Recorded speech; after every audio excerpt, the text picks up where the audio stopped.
Earth arrives at the Galactic Council and leaves everyone stunned. The massive space station floated in the darkness between stars, its metal walls stretching for hundreds of miles in every direction. Inside the largest meeting hall, Ambassador Ketra Voss stood before a wall of screens showing data about a small blue planet called Earth. She had seen thousands of worlds like this, one during her 300 years of service to the Galactic Council. The Council ruled over 847 different alien civilizations across the galaxy. Every few decades, they discovered a new species that had just learned to send radio signals into space. Most of these young civilizations were exactly the same. They fought wars over tiny pieces of land. They poisoned their own air and water. They built weapons that could destroy their entire planet. Ketra touched the screen with one of her 4 purple fingers. Earth looked no different from all the others. The humans had split their world into nearly 200 separate countries. They burned fossil fuels that made their planet hotter every year. They had built enough nuclear weapons to kill themselves several times over. Another typical case, she said to her assistant, a tall creature with silver skin and 6 arms. We will invite them to the station, run the standard tests, and then put them on the watch list for another 1,000 years. The assistant nodded.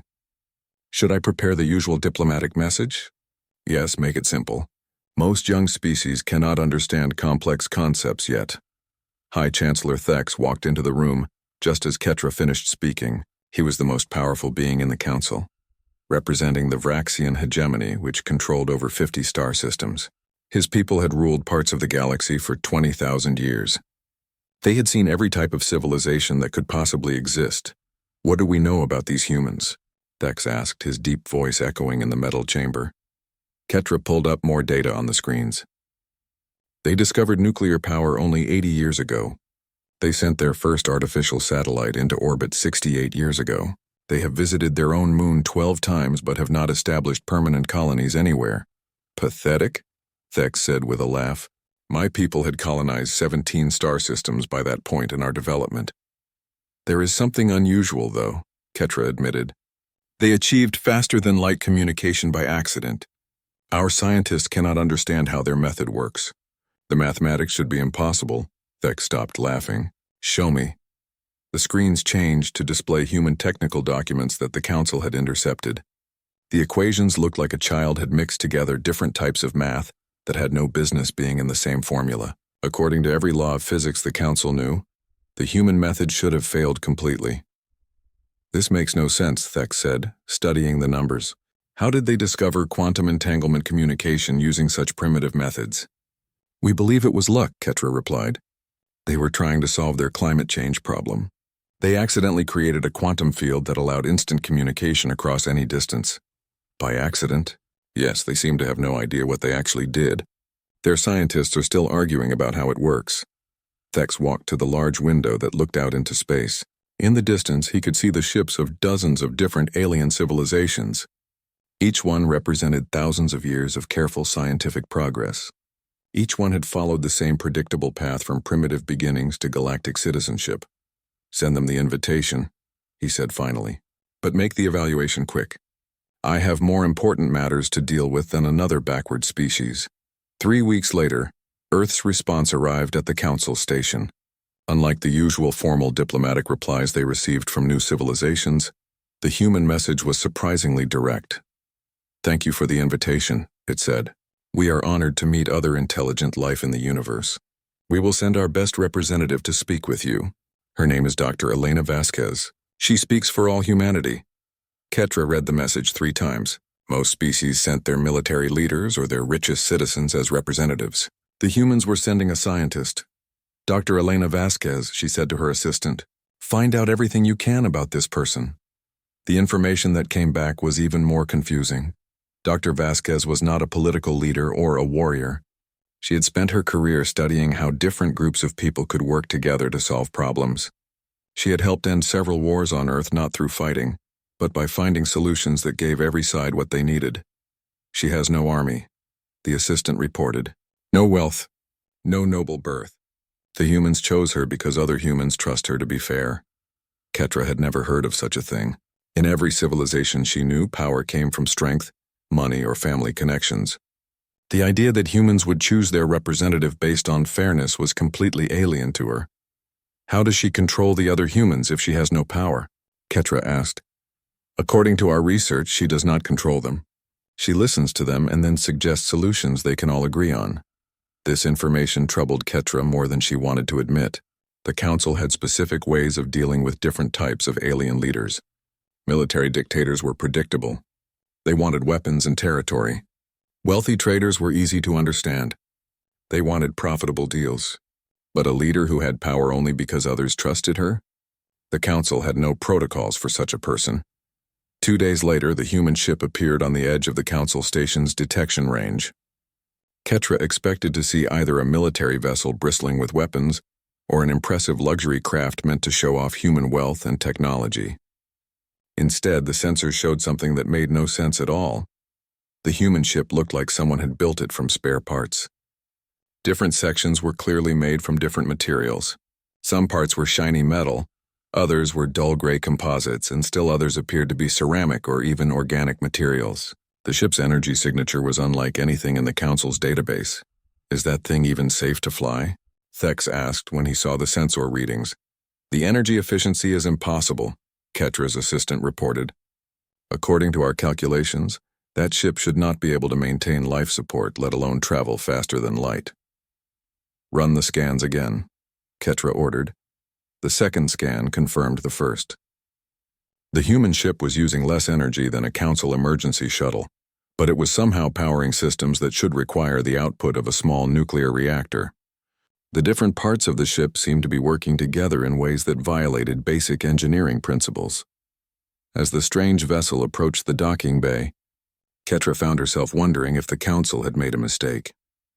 These humans might be more unusual than anyone had expected. The thought both excited and worried her.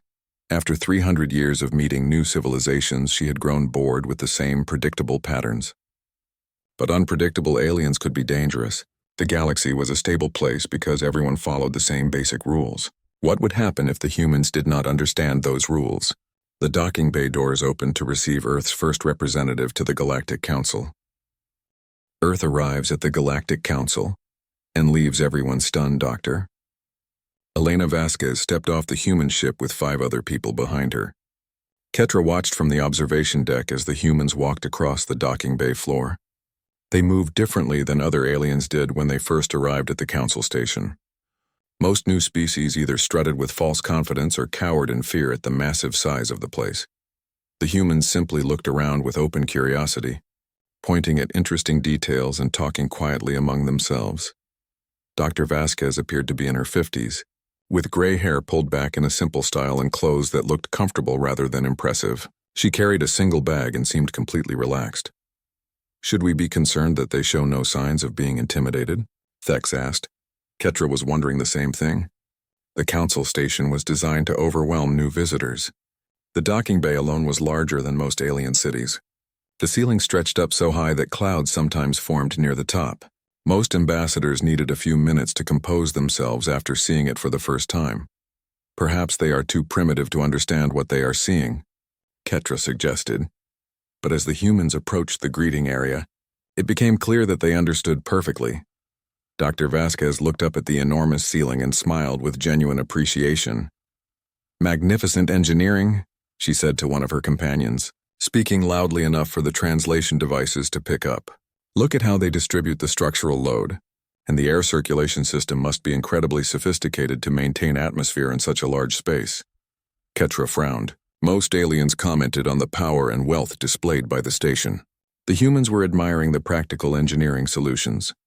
The formal greeting ceremony took place in the Hall of First Contact, a circular chamber with seats for representatives from all 847 Council civilizations.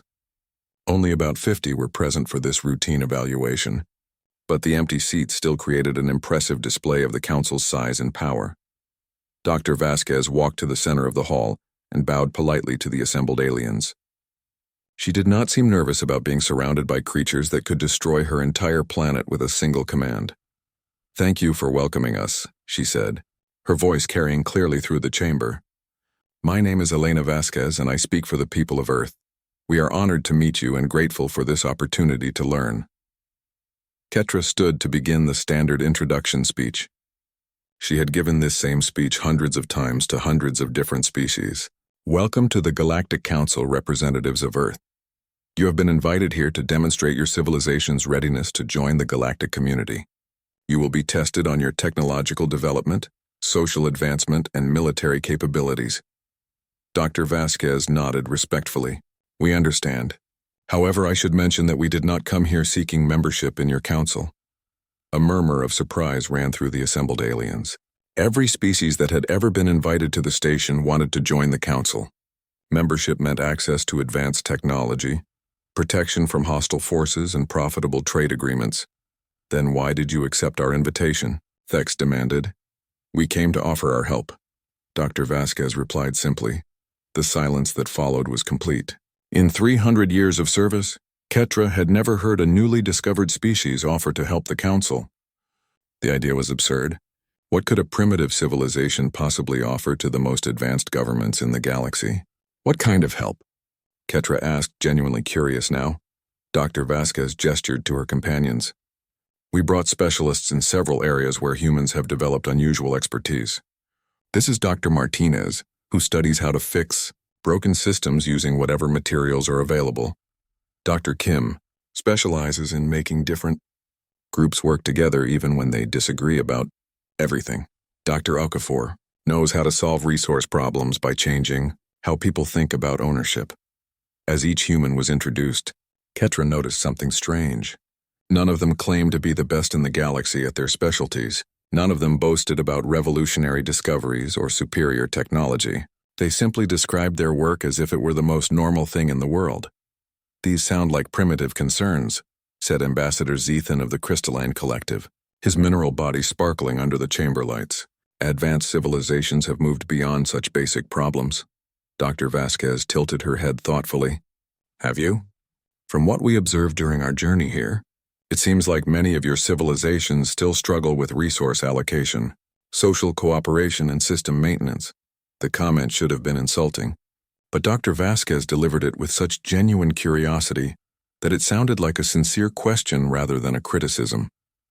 Our civilizations have existed for thousands of years, Thex said coldly. We have mastered these challenges long ago. Of course, Dr. Vasquez agreed. But perhaps you have mastered them in ways that work for your individual species. Humans have had to develop solutions that work for many different types of people on the same planet. We have over 200 countries and thousands of different cultures, all sharing one small world. She paused, looking around the chamber at the diverse collection of alien beings. It occurred to us that some of our solutions might be useful for a diverse group like this council. Ketra felt a chill run down her spine. The human was right. The council did struggle with cooperation between different species.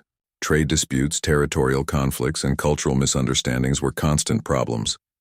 The council's solution had always been to impose rules from above and use military force to maintain order. You mentioned your ship, Ketra said, changing the subject. Our sensors detected some unusual characteristics. How does it achieve such high energy efficiency? Dr. Martinez stepped forward with enthusiasm. Oh, that was fun to figure out. We could not afford to build a ship using any single technology, so we had to make different systems work together. The hull is made from recycled materials from 6 different human industries. The power core combines fusion, solar collection, and geothermal systems. The life support uses both mechanical and biological components. That should be impossible, Ambassador Zethan protested. Different technological systems have incompatible requirements. That is what we thought too, Dr. Martinez said cheerfully. But it turns out that if you treat the incompatibilities as features instead of problems, you can make them work together in interesting ways. The fusion system's waste heat powers the geothermal components. The biological life support systems process waste from the mechanical systems. Everything feeds into everything else. Ketra stared at the human scientist. What he was describing should not work. Every species developed technology by perfecting individual systems and then combining them in careful, controlled ways. The humans seem to have done the opposite, throwing different technologies together and somehow making them cooperate. What about weapons? Thex asked. How is your ship defended? The humans looked at each other with what appeared to be amusement. Dr. Vasquez smiled. We did not bring weapons. No weapons? Thex's voice rose in disbelief. How do you defend yourself? We avoid fights when possible, Dr. Vasquez explained. When conflicts are unavoidable, we try to solve the underlying problems that cause them. We have found that most hostile behavior comes from fear or unmet needs. And if that fails, Dr. Vasquez's expression became more serious. Then we improvise. The simple word somehow sounded more threatening than any weapon system the Council had ever encountered. Ketra found herself wondering what a species that solved problems by improvising might be capable of if truly threatened. But before she could explore that thought further, the formal evaluation period began. Earth arrives at the Galactic Council and leaves, everyone stunned. The testing chamber was a vast white room filled with holographic displays and quantum computers powerful enough to simulate entire star systems. Ketra had seen hundreds of alien civilizations struggle with the 3 standard evaluation problems that the Council used to measure a species' advancement. The first test appeared. On the main display, the Kerox energy crisis. The hologram showed a dying star system where the central sun was cooling faster than expected. Billions of beings lived on planets that would freeze within 1,000 years. Every attempt to restart the star had failed because the energy required was greater than the total output of a dozen healthy suns. This scenario has been presented to our greatest scientists for over 2,000 years. Ketra explained to the assembled humans. No civilization has ever found a solution. Dr. Vasquez studied the display carefully, asking her team questions in rapid succession. Dr. Martinez pointed out details about the star's composition. Dr. Kim noted the social structures of the civilizations that lived in the system. Dr. Okafor calculated resource flows and energy distributions. After 30 minutes, Dr. Vasquez turned back to Ketra. We need to ask a few questions. Of course. When previous civilizations tried to restart the star, did they attempt to add energy to the nuclear fusion process? Yes, that is the obvious solution. And they tried to stabilize the star's magnetic field? Naturally. What about removing mass instead of adding energy? Ketra blinked. What? Dr. Vasquez pointed to specific areas of the display. The star is dying because it has accumulated too much heavy material in its core. The fusion process cannot continue efficiently with all that metal and carbon in the way. Instead of trying to add more energy, what if we remove the excess mass? That is impossible. You cannot extract material from the core of a star. Not from the core, no, but you could create selective extraction points around the outer layers. Use magnetic field manipulation to draw heavy elements away from the fusion zone. Think of it like cleaning a clogged drain instead of trying to force more water through it. The chamber fell silent as the Council's computers began modeling Dr. Vasquez's suggestion. Ketra watched the calculations run in real time. The energy requirements were massive but achievable. The engineering challenges were enormous but solvable. Most importantly, the physics actually worked. This is not a new technology, Dr. Martinez added. Every civilization here has the tools needed to do this. You just have to think of stellar engineering as maintenance instead of construction. Thex stepped forward, his expression unreadable. Show them the second test. The meditation aggression paradox replaced the stellar display. It showed a philosophical problem that had puzzled galactic civilization for millennia. Peaceful species were inevitably conquered by aggressive ones, but aggressive species eventually destroyed themselves through warfare. How could a civilization be both peaceful enough to advance and strong enough to survive? Every solution we have tried leads to either stagnation or destruction, Ketra explained. Peaceful species become weak. Aggressive species become self-destructive. Dr. Kim studied the problem for several minutes before speaking. You are thinking about this as a choice between two opposite things. What if aggression and peace are not opposites? Explain. On Earth, we have competitions called sports. People fight very hard to win, using all their strength and intelligence. But the fighting has rules, and when the game ends, the competitors often become friends. They were aggressive during the game and peaceful afterward. Dr. Kim manipulated the display to show new possibilities. What if civilizations competed aggressively in areas that did not involve destruction? Scientific advancement, artistic achievement, exploration, problem-solving. The aggression drives innovation and strength. The non-destructive focus maintains peace. She paused, looking around the chamber. In fact, you already do this. The Council is essentially a formalized competition between civilizations to see who can contribute the most to galactic society. You just do not think of it as channeled aggression. Ketra felt her mind reeling. The human was right. The Council's entire structure was based on peaceful competition between species. They competed for prestige, influence, and recognition. But the competition itself strengthened everyone involved. The third test, Thex announced. His voice strained. The resource allocation theorem appeared, showing the mathematical impossibility of fairly distributing limited resources across vast galactic distances. Civilizations closer to resource-rich systems had significant advantages over those in empty regions of space. No distribution system had ever solved the problem of distance, transportation costs, and fairness. Dr. Okafor examined the problem with the same calm attention the others had shown. After 20 minutes, she began to smile. "You are trying to move things from where they are to where they are needed," she said. "What if you moved the needs instead?" "What do you mean?" "Instead of shipping resources to civilizations, help civilizations adapt to the resources they already have. Provide technology and knowledge instead of materials. Share manufacturing techniques instead of manufactured goods. A civilization that can efficiently use the materials in their local star system does not need imports from across the galaxy." Dr. Okafor expanded the display to show her concept.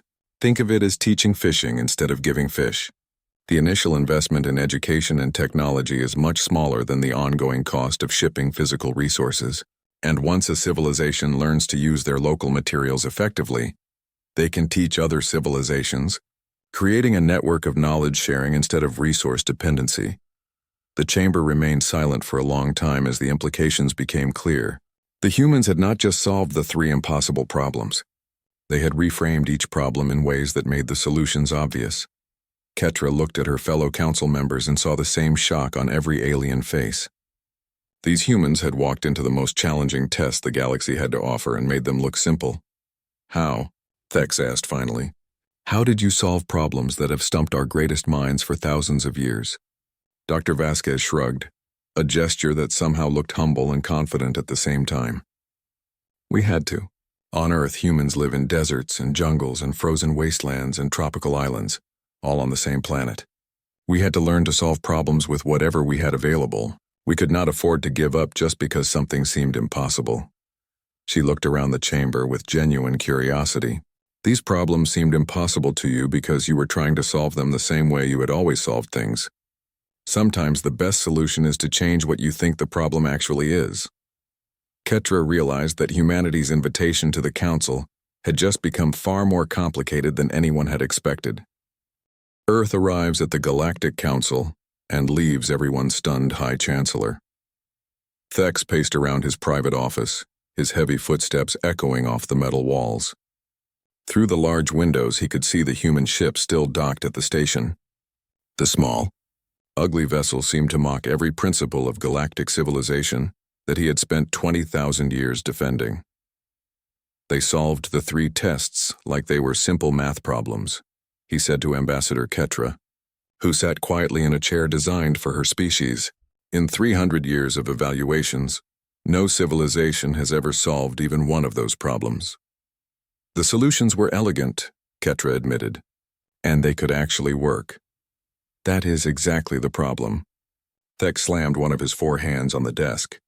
"If word spreads that these humans can solve impossible problems, every species in the galaxy will start questioning why the Council could not solve them first." Ketra understood his concern.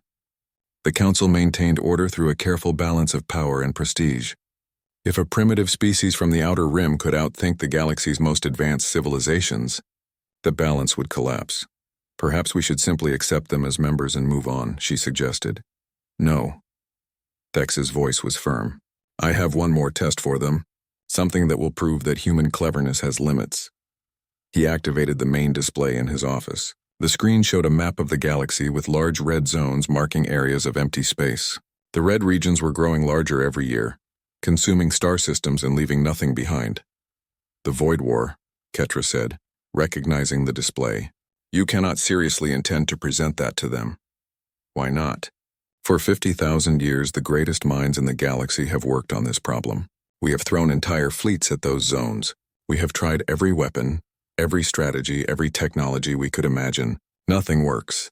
The Void War was the Council's greatest shame and deepest fear. 50 millennia ago, zones of absolute nothingness had begun appearing in random locations throughout the galaxy.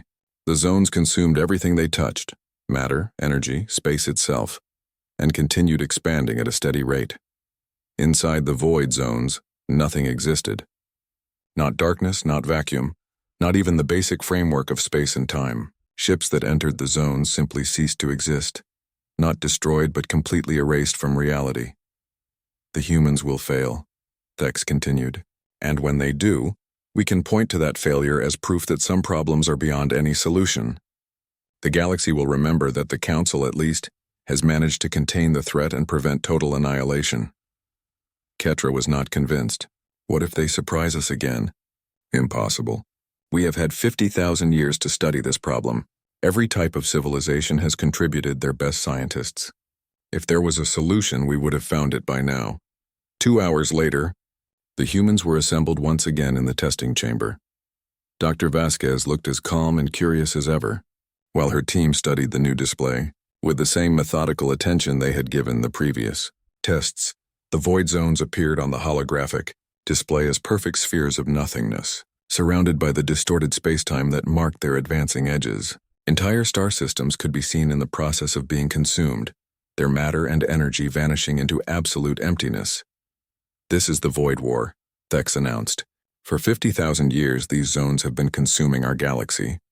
We estimate that at the current rate of expansion, all inhabited systems will be destroyed within 2 million years. Dr. Vasquez studied the display carefully.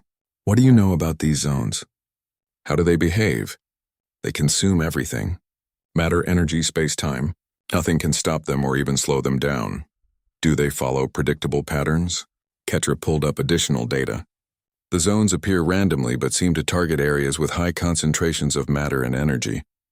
They expand at a constant rate regardless of what they encounter. Have you tried communicating with them? The question hung in the air like a physical presence. Thex stared at the human woman as if she had suggested breathing vacuum. Communicating? He repeated. With what?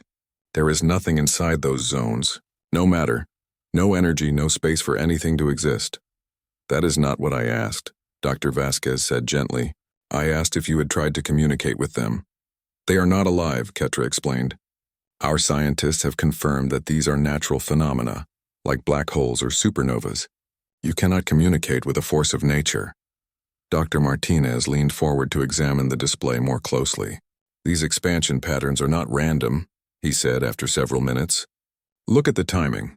The zones appear in clusters and they always target the most energy-rich areas first. So, Thex demanded. So that suggests intelligence, Dr. Kim added. Random natural forces do not prioritize targets. These zones are making strategic choices. Dr. Okafor pointed to specific details in the data. And look at the expansion rates. They slow down when they encounter resistance. Even though the resistance ultimately fails, a mindless force would maintain constant momentum. The three humans continued their analysis for another hour, pointing out patterns that the Council's scientists had either missed or dismissed as coincidence. Gradually, a picture emerged that no one in the chamber wanted to accept. You think these zones are controlled by something intelligent? Ketra said finally. We think they might be someone trying to survive, Dr. Vasquez replied. Survive? They are destroying everything. Dr. Vasquez turned to face the assembled council members. May we have 48 hours to prepare our analysis? Analysis of what? Thex asked. This is not a problem that can be solved with clever thinking. This is an existential threat that requires military action. Military action that has failed for 50,000 years, Dr. Vasquez pointed out. Perhaps it is time to try a different approach. Thex wanted to refuse, but he was trapped by his own challenge. He had presented the Void War as the ultimate test, something that would finally prove human limitations. If he refused to let them attempt a solution, it would look like he was afraid of what they might discover. 48 hours, he agreed reluctantly. As the humans left the chamber, Ketra found herself hoping that they would fail. If they succeeded in solving the Void War, it would change everything about how the galaxy understood itself and its place in the universe. But deep inside, she also found herself hoping that they would succeed. The alternative was too terrible to contemplate. The next 48 hours would determine the fate of every living being in the galaxy. Earth arrives at the Galactic Council and leaves everyone stunned, Doctor. Elena Vasquez stood before the full assembly of the Galactic Council. Every seat in the enormous chamber was filled. Word had spread throughout the station that the humans claimed to have solved the Void War, and representatives from all 847 civilizations had come to witness either humanity's greatest triumph or their most spectacular failure. High Chancellor. Thex sat in his elevated chair, radiating skepticism through every gesture. He had spent the last 48 hours consulting with the galaxy's finest military strategists and scientists. All of them had assured him that the Void War was unsolvable. The humans would finally be humbled. Dr. Vasquez, Thex announced, his voice carrying across the vast chamber. Please present your analysis of the Void War scenario. Dr. Vasquez walked to the center of the chamber with the same calm confidence she had shown from the beginning. The holographic displays activated around her, showing the familiar map of void zones consuming star systems across the galaxy. Before we begin, she said, I want to share something my colleague Dr. Martinez discovered in your historical records. The display changed to show ancient data files from the Council's earliest archives. 50,000 years ago, just before the first void zones appeared, your deep space monitors detected unusual energy signatures from outside the galaxy. The readings suggested massive structures moving through the empty space between galaxies. A murmur ran through the assembly. Ketra frowned, accessing her own records. The files Dr. Vasquez referenced were classified at the highest levels. How had the humans gained access to them? These energy signatures matched no known natural phenomena, Dr. Vasquez continued. But your scientists were busy with other matters and the readings were filed away and forgotten. Thex leaned forward. What does ancient data have to do with the void zones? Everything, Dr. Vasquez replied. Because those energy signatures reappeared every time a new void zone was created. Something from outside our galaxy was present when each zone formed. The chamber fell silent. Dr. Kim stepped forward to manipulate the displays, showing correlations between the ancient energy readings and void zone formation events. We believe the void zones are not weapons, Dr. Kim said. They are feeding behavior. Feeding? Ambassador Zethan's crystalline voice rang with disbelief. Dr. Okafor took over the presentation. Consider the pattern. The zones target areas with high concentrations of matter and energy. They consume everything completely, leaving nothing behind. Then they stop expanding and remain stable. This is not destruction, it is consumption. The displays showed new analysis of void zone behavior, revealing patterns that the Council's scientists had missed. The zones did not expand randomly. They grew until they had consumed a specific amount of material, then stopped. They were not trying to destroy the galaxy. They were trying to eat just enough to survive. We believe the entities creating these zones are refugees, Dr. Vasquez explained. Beings from a dying dimension who have been forced to enter our reality to find sustenance. They consume matter and energy because they need it to exist in our universe. That is impossible, Thex declared.